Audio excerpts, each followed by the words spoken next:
창세기 27장 1절부터 10절까지 말씀입니다. 구약성경 37면 창세기 27장 1절부터 10절까지 말씀입니다. 이 계시의 말씀을 제가 받들어 읽어드릴 때 살아계신 주님의 음성을 들으실 수 있기를 바랍니다.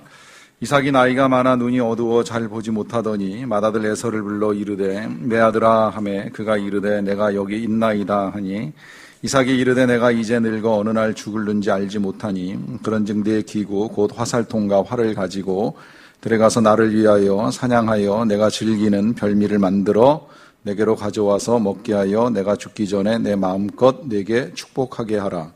이삭이 그의 아들 에서에게 말할 때에 리브가가 들었더니 에서가 사냥하여 오려고 들로 나가매 리브가가 그의 아들 야곱에게 말하여 이르되 네 아버지가 네 형 에서에게 말씀하시는 것을 내가 들으니 이르시기를 나를 위하여 사냥하여 가져다가 별미를 만들어 내가 먹게 하여 죽기 전에 여호와 앞에서 내게 축복하게 하라 하셨으니 그런즉 내 아들아 내 말을 따라 내가 내게 명하는 대로 염소떼에 가서 거기서 좋은 염소 새끼 2마리를 내게로 가져오면 내가 그것으로 내 아버지를 위하여 그가 즐기시는 별미를 만들리니 네가 그것을 내 아버지께 가져다 드려서 그가 죽기 전에 내게 축복하기 위하여 잡수시게 하라.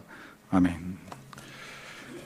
우리 교회 소그룹 모임을 샘모임이라고 합니다. 이 샘모임을 모일 때에 대개 한 4개 정도 이렇게 찬양을 부르는 일이 있는 걸로 알고 있는데요.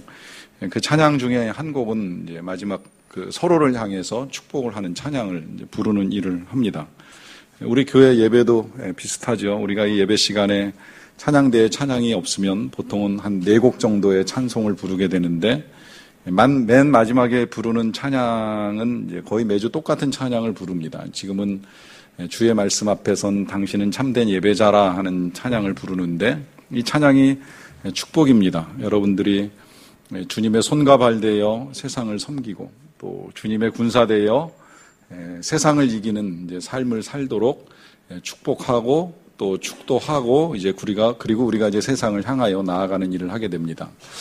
이 찬양으로 축복을 하는 일, 또 목사가 손을 들어 축복으로 기도를 하는 일, 등등 가정 안에서 아버지가 자녀를 위하여 기도해 주는 일, 또 교회 안에서 성도가 성도를 향하여 서로 축복으로 찬양을 하고 기도해 주는 이 일들의 중요성, 이 일들의 가치를 여러분들이 어느 정도로 귀하게 여기시는가 하는 질문으로 오늘 말씀을 나눴으면 합니다. 오늘은 아시는 대로 이삭이 야곱을 축복하게 하고 이제 그 일을 하게 하신 이 하나님의 뜻을 우리가 보는 일을 하게 되는데요. 원래 이 사건 시작은 이삭이 처음부터 야곱을 축복하려고 계획했던 일은 아닙니다. 이삭은 에서를 축복하기 위해서 에서를 불렀죠. 불러서 이런 부탁을 합니다. 내가 이제 살 날이 얼마 안 남았는데 죽기 전에 내가 너를 축복하고 싶다. 그러니까 그 전에 먼저 네가 나가서 사냥을 해가지고 그 사냥해서 잡은 짐승을 가지고 별미를 만들어라. 그것을 내가 먹고 나서 내 마음껏 너를 축복하게 하라라고 하는 부탁을 하는 것으로 시작이 됩니다. 시작부터 사실은 이제 우리가 받아들이기에는 여러 가지 의문 생겨나요. 그냥 축복하면 될 일이지 굳이 사냥을 해라, 별미를 만들어라, 이제 이런 요청하는 거 이해 안 가고요. 또 그 다음에 이제 일어나는 사건을 보면 이 축복을 그렇게 해가지고 원래 에서가 받아야 되는데 중간에 리브가라고 하는 그 이삭의 아내가 끼어들면서 이 에서가 받아야 될 축복을 야곱이 가로채는 일이 있습니다. 그러면 그 축복 그렇게 대단하길래 그걸 또 가로채기까지 하는가? 그리고 기왕에 아들 축복할 것 같으면 왜 장남만 하는가? 차남까지 그냥 다 똑같이 해주면 되는 거지 왜 장남까지 축복을 하려고 하다가 누구는 축복을 받고 누구는 또 축복을 받지 못해서 억울해하고 나중에 이 칼을 가는 일까지 만들어 가야 되느냐라고 하는 질문이 우리 안에 이제 끊임없이 생겨납니다. 일단 이 이삭이 에서에게 이제 별미를 만들어 오라라고 하는 이 말씀부터 조금 이제 생각을 해봤으면 좋겠는데요. 말씀드린 대로 이 축복이라고 하는 것 꼭 굳이 얻어먹지 않아도 얼마든지 할 수 있는 일이 될 수 있는데 왜 굳이 그랬을까 하는 이유에 대해서 성경을 가지고 일단 한 가지 추론할 수 있는 건 이제 이런 추정이 있더라고요. 우리가 지난주에 읽었던 그 창세기 25장 말씀을 보시게 되면 이삭은 에서가 사냥한 고기를 좋아하였으므로 에서를 사랑하였더라 그래요. 그러니까 모르겠어요. 늘 아내로부터나 혹은 뭐 야곱으로부터 주로 채식만 얻어먹었는지 모르겠는데 이삭이 사냥해서 잡은 고기를 가지고 만든 음식을 좋아했기 때문에 에서가 그런 거를 해주는 걸 좋아했기 때문에 에서를 사랑했다라고 하는 그 창세기 25장의 말씀에 근거하면 이 이삭이 먹는 거 좋아하고 특히 육식 좋아하고 그것 때문에 에서를 사랑한 거 아니냐 이제 이렇게 보는 해석입니다. 이제 그러다 보니까 에서가 이삭이 육체적이고 정욕적인 사람이다 뭐 이렇게까지 보는 견해도 있기는 있는데요. 한편으로 이렇게도 이제 볼 수 있습니다. 사람의 마음이라고 하는 것이 모든 사람을 향해서 보편적인 사랑과 또 형평성을 잃지 않아야 되는 일들이 있어야 되는데 가끔 부모님들 만나서 이야기 나누다 보면 그런 말씀 솔직히 고백하시는 거 듣게 돼요. 다 귀하지만 특별히 귀한 자식이 있다. 다 소중한데 그중에 더 소중한 자녀. 저도 인정합니다. 그 인정한다는 이 표현은 10손가락 다 아프지만 더 아픈 손가락이 있다는 거예요. 똑같이 깨물어도 좀 더 아픈 손가락이 있을 수 있다는 거죠. 그러니까 똑같은 축복을 할 수 있기는 있지만 같은 축복도 우리가 그동안에 받았던 거 아니면 뭐 지금 당장이라도 받았던 거에 따라서 우리의 축복의 내용과 축복의 깊이 이런 것들이 얼마든지 달라질 수 있다는 거예요. 우리 전도사님이 가끔 수요일 저녁이나 금요일 저녁에 아주 가끔 목사님 맛있는 거 해드릴게요 그러고 우리 5층 식당에서 주방에 들어가 이렇게 뭘 만드시려고 하는 일이 가끔 있어요. 그럼 제가 농담으로 꼭 그래요. 별미를 만들어라. 그래봐야 뭐 라면 내지는 뭐 만두 이렇게 끓여서 같이 먹는 건데 그렇게 말씀드리는 이유는 기왕이면 잘 먹고 위에서 기도해주고 이제 저녁 사역 하자 이제 이런 뜻에서 그냥 웃자고 이제 이야기를 합니다. 잘 먹으면 기분 좋고 기분 좋으면 그 기분 좋은 덕에 한번 기도해 주더라도 좀 더 잘해주고 싶은 그냥 인간적인 마음이라고 보셔도 틀리진 않다고 생각을 해요. 우리가 누군가로부터 귀한 것을 받게 됐을 때에 되돌려 줄 수는 없지만 기도가 되었던 축복이 되었던 뭔가 내가 줄 수 있는 것이 있다면 그것을 가지고 가장 귀하게 주고 싶어하는 이 마음, 어떻게 보면 저는 아들을 사랑하는 아버지의 마음이라고 생각을 하는 거예요. 진짜 이 이삭이 너무나 에서를 사랑해서 내 생애 끝나기 전에 마지막으로 축복을 한번 해주고 싶은데 이 축복을 해주기 전에 그가 땀 흘리고 고생해서 사냥해가지고 온 걸 가지고 정성을 다해서 별미를 만들어가지고 오면 그거 먹고 내가 더 좋은 축복, 더 귀한 축복 해줄 수 있지 않을까? 이제 이런 생각을 가지고 부탁을 하는 거죠. 그 부탁을 받고 에서가 나갔어요. 나갔는데 문제는 이제 이 이야기 주고받는 걸 다 옆에서 듣고 있었던 리브가가 에서보다 더 사랑하는 야곱을 위하여서 야곱을 불러다가 이제 명령을 내리는 거죠. 너 가서 염소 한 마리 끌고 와라. 그것도 염소 새끼를 끌고 오라는 건 육질 연하고 좋은 거 가지고 오라 이제 이런 이야기인데 그거 갖고 오면 내가 요리 만들어 줄 테니까 이걸 가지고 들어가서 아버지에게 드리고 너는 축복을 받아라 그래요. 이게 우리도 이해가 안 가잖아요. 그렇게까지 하면서 꼭 받아야 되나? 그게 뭐 이렇게 대단한가? 이제 이런 생각할 수 있는데 야곱도 처음엔 좀 주저했어요. 왜 내가 꼭 그렇게까지 해야 되죠? 어머니 이건 아버지를 속이는 일인데 안 되지 않습니까? 더군다나 형은 털이 많은 사람이고 나는 매끈매끈한 사람이고 형하고 나는 목소리도 다른데 이거 불가능한 일 아닙니까? 그러는데 이 어머니가 아들을 설득해가지고 결국은 음식을 만들어서 아버지에게 갖다 주게까지 해요. 자, 여기서 이제 이해 안 가는 건 왜 그렇게까지 해야 되느냐라고 하는 것인데 일단 우리가 먼저 생각하게 되는 건 지금 우리가 이해하고 있는 이 축복이 이 시대의 사람들이 이해하고 있는 축복과는 너무 다르다는 거예요. 우리는 정말 축복을 얼마나 귀하게 여기는지 모르겠는데 이 시대는 축복이 절대적입니다. 특히 아버지가 아들에게 하는 축복, 그것도 아버지의 생애 마지막에 장남을 불러놓고 하는 이 축복은 거의 신적인 권위를 가지고 전달하는 일이라고 보는 거예요. 이 신적인 권위를 가지고 전달한다는 의미는 아버지가 마지막에 나에게 말씀하시는 그 모든 것은 하나도 남김이 없이 다 이루어질 것이다 라고 하는 확신을 가지고 말하는 겁니다. 그렇게 말하는 건 이유가 있어요. 이유는 뭐냐면 우리가 다 하나님의 형상을 가지고 태어난 하나님의 사람들인데 하나님이 세상을 만드실 때 말씀으로 만드셨잖아요. 입술로 만드셨습니다. 명하셔서 세상이 탄생했습니다.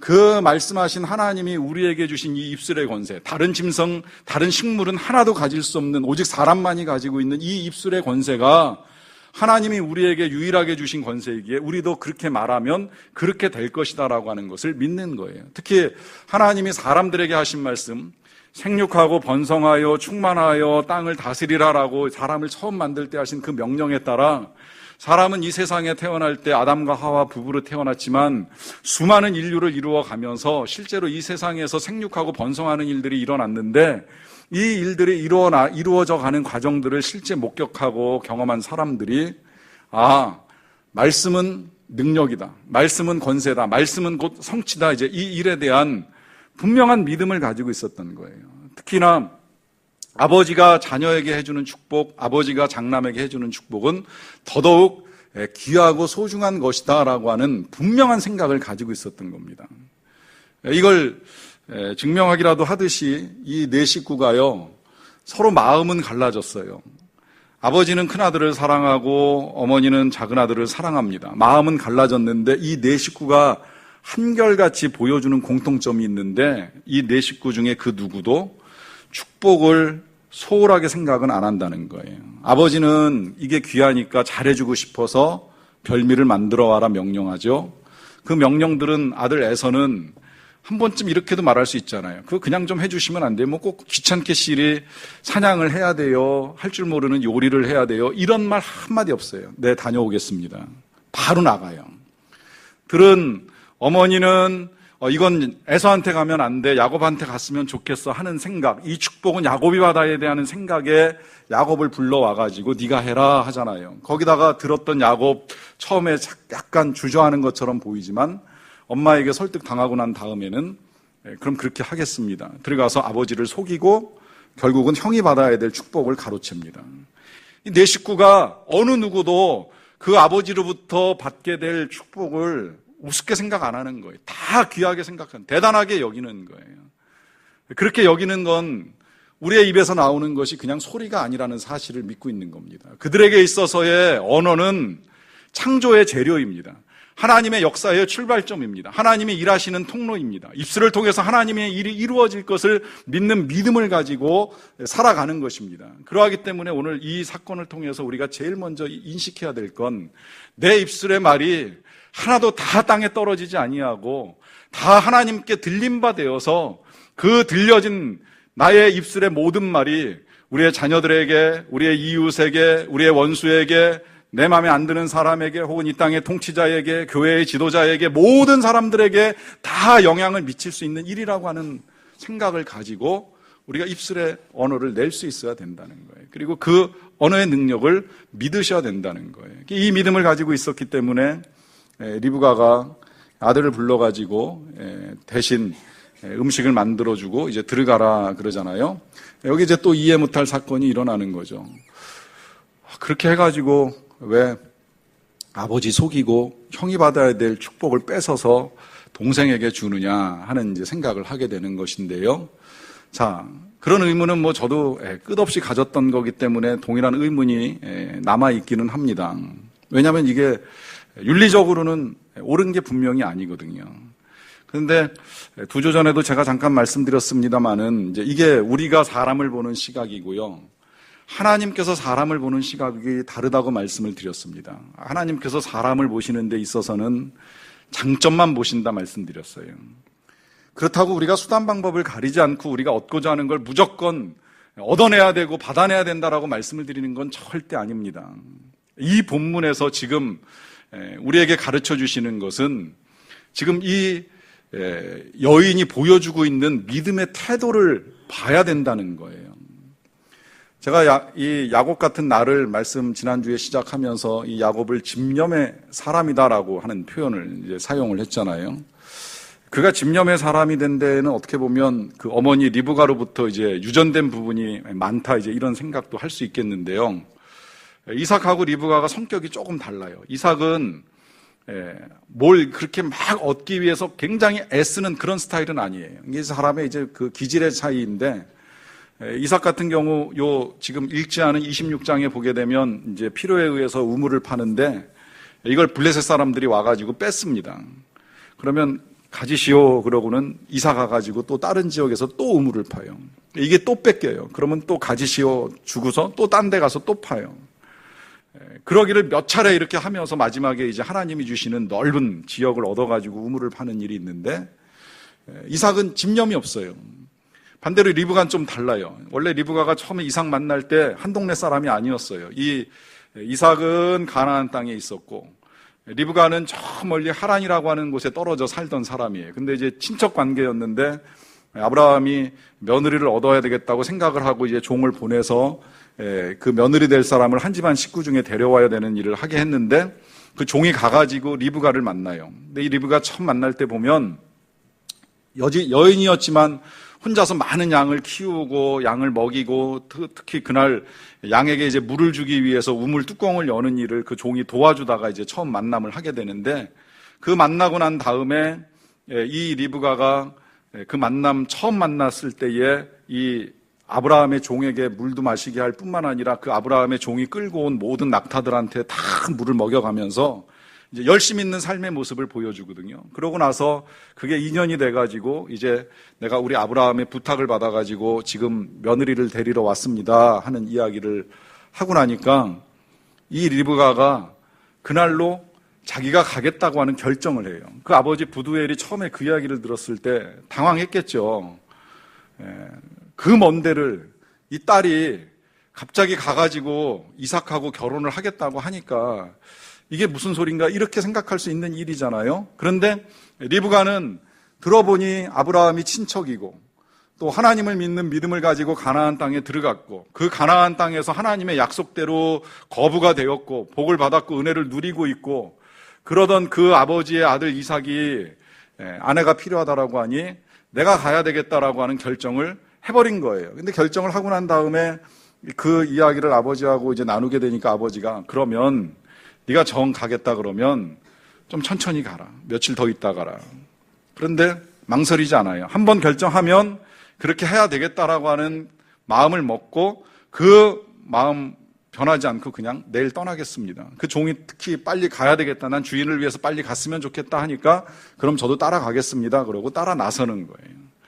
결정한 일에 대한 분명한 의지를 가지고 밀어붙입니다. 그래서 이제 그 종을 따라와가지고 이삭을 남편으로 맞이해서 이제 결혼을 하고 가정을 이루게 되는데, 이런 뭔가 한 가지 해야 되겠다라고 생각한 일들에 대해서 마음의 흔들림이 없어요. 그리고 그 일에 의지와 집념을 보여요. 그리고 열심을 내서 그 일을 이루어가요. 근데 그 어머니의 성향이 그대로 이 야곱에게 유전돼가지고 야곱도 이제 똑같은 성향을 보여주는 걸 우리가 앞으로 보게 되는데요.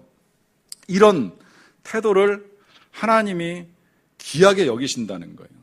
방법은 잘못됐다고 말씀드렸습니다. 남편을 속인 일, 또 아들로 하여금 아버지를 속이게 하는 이 일이 옳다는 건 절대 아닙니다. 그러나 이 일이 하나님의 복을 받게 되는 일이고, 이 일이 중요한 일이다, 이 일이 귀한 일이다, 마지막 이삭이 떠나기 전에 내 아들 야곱이 복을 받게 하는 일, 이것보다 더 중요한 일은 없다라고 하는 이 분명한 믿음 하에 그가 의지를 발동해서 이 일을 이루어갈 수 있도록 아들을 돕는 이 일이 귀하다는 거예요. 여러분, 때로 우리에게 이런 믿음의 태도가 필요합니다. 계속 말씀드리지만 수단과 방법을 가리지 않는 열심을 말씀드리는 것이 아니라, 내가 하나님을 믿기로 결정하고 하나님이 나에게 열어주시는 길이 복된 길이고, 하나님을 따라가는 길, 우리 예수님을 믿고 하나님께 나아가는 이 길만이 정말 옳은 길이고 꼭 필요한 길이라고 하는 분명한 믿음이 있으면 절대 흔들리면 안 돼요. 어떤 일로도 흔들리면 안 돼요. 크고 작은 일들로 말미암아 우리의 마음에 찾아들어올 수 있는 의심 떨쳐내셔야 돼요. 그리고 한번 하나님을 믿기로 결정한 그 믿음을 끝까지 의지를 가지고 나아가셔야만 돼요. 하나님이 이걸 귀하게 여기시는 거예요. 더구나 이 일을 귀하게 여겨야 되는 이유는 뭐냐면, 그 일로 말미암아 야곱이 그야말로 이제 형 대신에 축복을 받았잖아요. 축복을 받고 나선 이후의 삶, 이제 나중에 조금 더 말씀드리겠습니다만은 그 삶 속에서 이 아들이 하나님을 만납니다. 정말 기가 막힌 일이지요. 에서는 하나님을 떠납니다. 야곱은 하나님을 만납니다. 그러니까 결과적으로 보면 이 여인의 집념을 통해서 하나님이 야곱을 붙드신 거예요. 이 여인이 받도록 만든 그 축복을 통해서 하나님이 야곱을 붙드시고 야곱과 함께하는 삶을 이루어 가십니다. 이 일이 귀하다는 거예요. 특히 이 일이 이루어져 가는 과정 중에 야곱이 주저하는 태도를 보입니다. 형하고 나는 다르지 않습니까? 그리고 이 일이 불의해 보입니다. 이제 이런 뜻을 표했잖아요. 그때 리브가가 하는 말이 이런 말을 합니다. 저주는 내게 돌리고 너는 내가 시키는 대로만 해라. 여러분, 이 말씀이 복음인 걸 알고 계시죠? 저주는 내게 돌리고 너는 시키는 대로 해라. 무슨 의미일까요? 원래 우리는 다 진노의 자녀로 태어난 사람들입니다. 저주받아야 될 멸망의 자식들입니다. 우리가 죄 가운데 태어났고 죄 가운데 살다가 죽을 인생 아닙니까? 근데 이 저주, 이 진노, 이 형벌을 대신 짊어지신 분이 예수님이세요.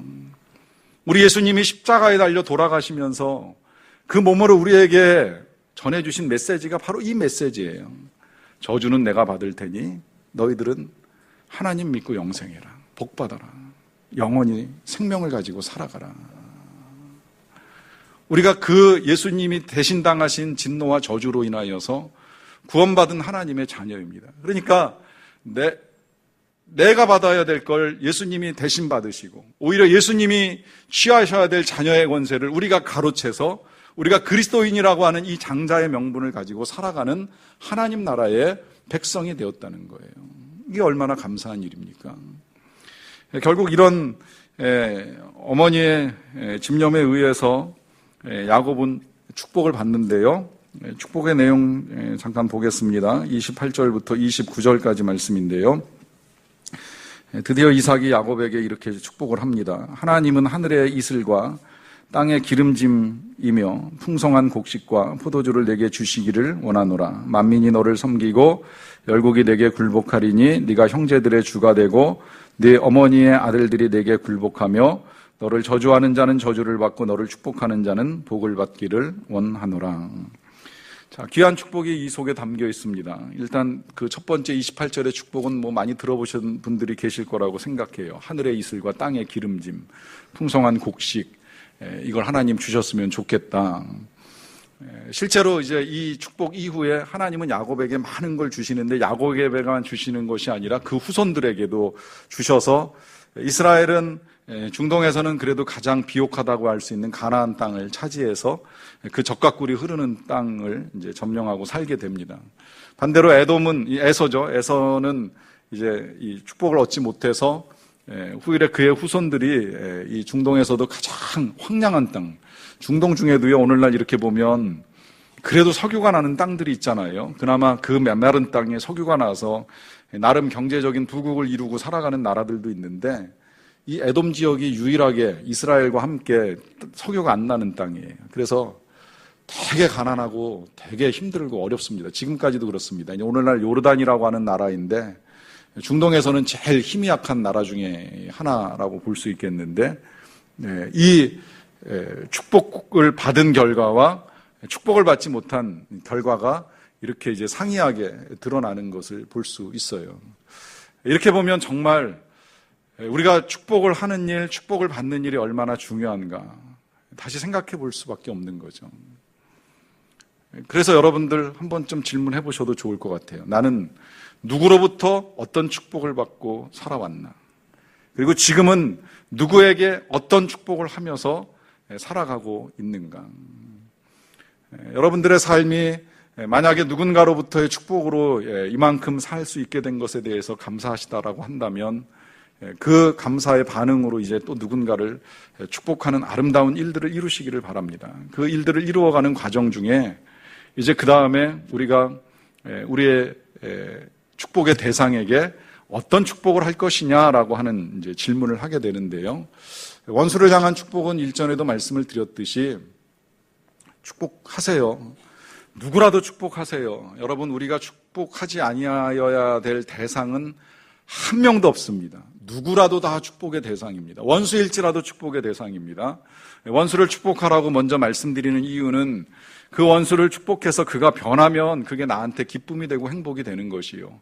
변하지 않고 그가 받을 만하지 않다라고 하면 되돌아오기 때문에 이 또한 감사할 일이 될 수 있는데, 어쨌든 우리의 입술에서 나오는 모든 언어는 축복이어야 된다라고 하는 것이고요. 자, 그 다음에 이제 우리가 가장 축복하기 원하는 우리의 자녀들을 위한 우리의 축복은 그럼 어떻게 해야 될 것이냐라고 하는 질문도 함께 하게 되는데요. 오늘 특별히 이삭이 야곱을 축복하는 이 일련의 내용들을 보면서 나는 우리의 자녀들을 무엇으로 어떻게 축복할 것이냐라고 하는 이제 질문을 좀 해볼 필요가 있습니다. 늘 말씀드리듯이 우리가 우리의 자녀들을 위한 기도는 뭐 어떤 형태로 드리든 다 필요한 것이고 유익한 것이다라고 하는 것이면은 틀림이 없습니다만, 그러나 한 번쯤은 정말 진지하게 우리 자녀들에게 있어서 정말 필요하고 유익한 것이 무엇인가라고 하는 질문을 해보실 필요가 있다는 거예요. 아시겠지만 제 딸은 다른 교회 유치부 전도사로 지금 사역을 하고 있는데요. 매 주일 아침마다 이제 사역을 하러 가게 되면 아침 시간에 꼭 제가 해주는 기도를 받고 가는 일이 있습니다. 매주 기도를 해줍니다. 꼭 기도할 때의 내용 늘 이렇습니다. 오늘 하루도 우리 김 전도사가 하나님과 함께 설교 사역 잘 감당하고 아이들을 위해서 또 교회를 위해서 유익하게 쓰임받는 종이 되게 해달라 하는 내용을 가지고 축복을 하는 이제 기도를 해줍니다. 그런데 얼마 전부터 제가 제 자녀를 향한 제 기도가 좀 내용이 바뀌었어요. 매일같이 그런 축복을 하다가 근간에 축복의 내용을 바꿨습니다. 이렇게 축복을 해줍니다. 이렇게 기도를 해줍니다. 축복을 해주는 것이 아니라 이런 기도를 해줍니다. 설교 좀 못하고 사역 좀 못해도 예수님과 동행하는 사람 되게 해주십시오. 사람들의 칭찬을 받지 못하고 인정을 받지 못해도 하나님께는 인정받고 하나님을 기쁘시게 할 수 있는 사람이 되게 해주십시오. 세상에서 어려운 일이 없으면 좋겠지만 어려운 일 만나고 힘든 일 만나도 예수님과 함께 잘 이겨나갈 수 있는 강건한 믿음의 사람이 되게 해주십시오. 이건 사실 듣는 데서 하진 않았어요. 제가 제 딸을 위해서 기도해야겠다는 생각이 들 때마다 이제 안 보는 데서 이런 기도를 하는 일이 좀 있었는데, 그 기도를 하던 중에 어느 날 대화를 하다가 대화 끝에 이제 이 내용을 전해 주었습니다. 난 널 위해서 이런 기도를 하고 있다. 내가 지금 널 위해서 하는 기도는 이런 기도다라고 하는 이야기를 해 줬습니다. 그랬더니 딸이 처음에 좀 의아하게 생각을 하더라고요. 그러고 나서는 왜 그런 기도를 자신에게 해주는지 이해하겠다는 거예요. 왜 이해할까요? 진짜 필요한 게 무엇인지를 저도 알고 본인도 알고 있는 겁니다. 뭐가 필요할까요? 정말 우리의 자녀들에게 있어서 진짜 필요한 것이 무엇일까요? 여러분들의 자녀에게 있어서 정말 중요한 것이 뭐라고 생각을 하십니까? 정말 이 세상에서 공부 잘하는 아이가 되길 원하십니까? 좋은 학교에 가길 원하십니까? 좋은 사람 만나기를 원하십니까? 좋은 일들을 많이 이루며 살기를 원하십니까? 그 일들을 이루는 진정한 목적은 무엇이라고 생각하십니까?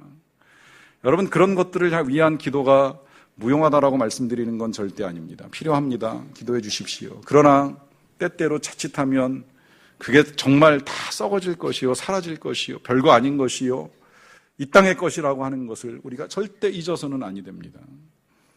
정말 우리의 자녀의 삶에 있어서 필요한 건 우리의 자녀가 하나님을 알고 살아가는 겁니다. 예수님을 믿고 살아가는 겁니다. 예수님과 동행하는 것입니다. 예수님을 잘 따라가는 것입니다. 그 삶의 끝에서 주님을 만나는 것입니다. 그 삶의 끝에서 예수님을 만나서 예수님이 주시는 면류관을 쓰고 상급을 받는 일입니다. 땅의 보화를 쌓는 것이 아니라 하늘의 보화를 쌓아놓는 일입니다. 하나님이 주시는 은혜와 영광 가운데 변치 않는 믿음을 가지고 살아가는 것이 필요합니다. 이런 축복을 해주십시오. 그 축복, 여러분들의 입술에서 여러분들의 자녀로 흘러들어갈 때 반드시 이루어질 것이고, 그것이 이루어지는 날에 하나님의 나라에서 나의 사랑하는 가족, 나의 사랑하는 자녀와 함께 하나님이 주시는 은혜를 경험하는 기쁨 누리실 줄로 믿습니다. 같이 기도하겠습니다.